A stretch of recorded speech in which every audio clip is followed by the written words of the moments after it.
name is Nuala, and I am going to tell you a story of the Lady of the Lake. This lake, Lough Erne in Fermanagh.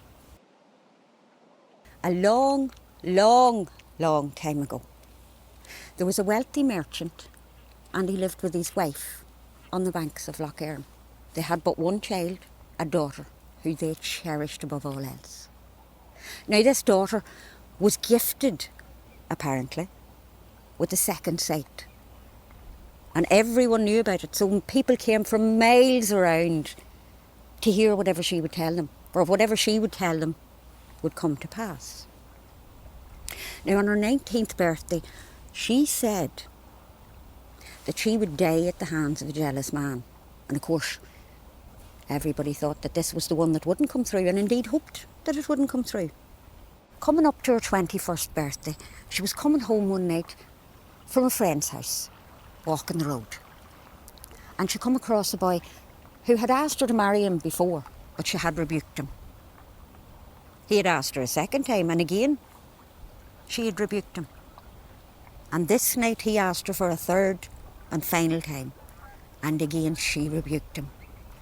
And if she did, he did not take it well, and he beat her within an inch of her life, to where she was taken then to the cottage hospital, and on her dying bed said, "Bury me on Devenish Island, but be careful making the crossing." And as was the custom back then, it was the women who were the chief mourners. So they dressed in black and they mourned for 3 days solid and 3 nights solid. And it was a massive wake, for she was a very popular girl and a very gentle soul.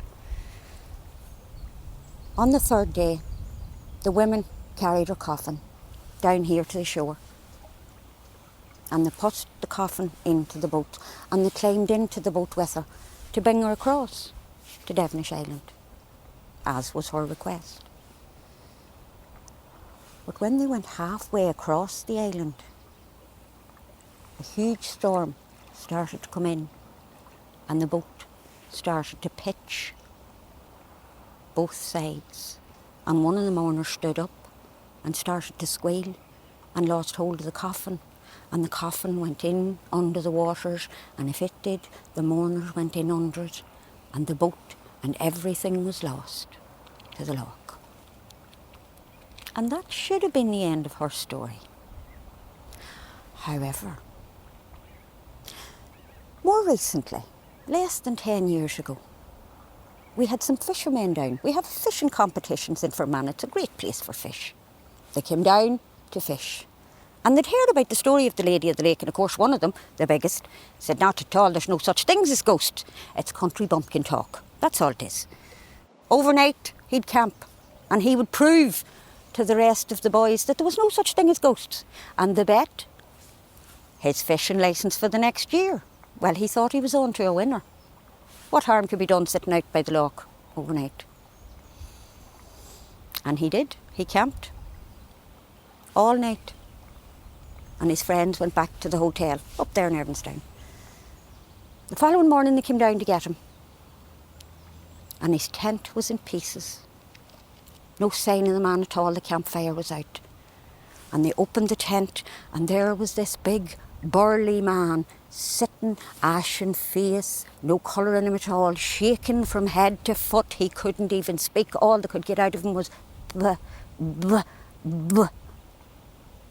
They took the tent and the camp down. Could not get this man settled at all. They packed up, and about an hour and a half later the poor man came round to himself. Said, "What is wrong with you, John?" "She's real. She's absolutely real."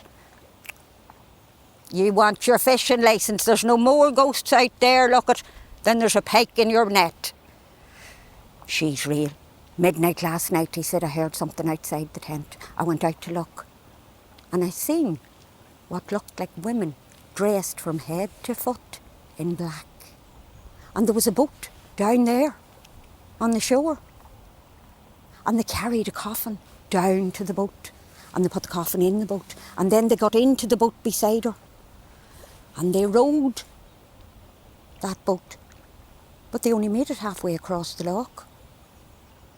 And then a huge big storm came up over that side of the island, and the boat started to pitch and keen and toss, and the women started to keen and wheel, and one woman stood up and there was a flash of lightning and everything disappeared. The boat, the mourners, everything was gone under the water. I'm telling you, she is real. Now that man never did get the price of his fishing licence again, and indeed I don't think he came back here to fish.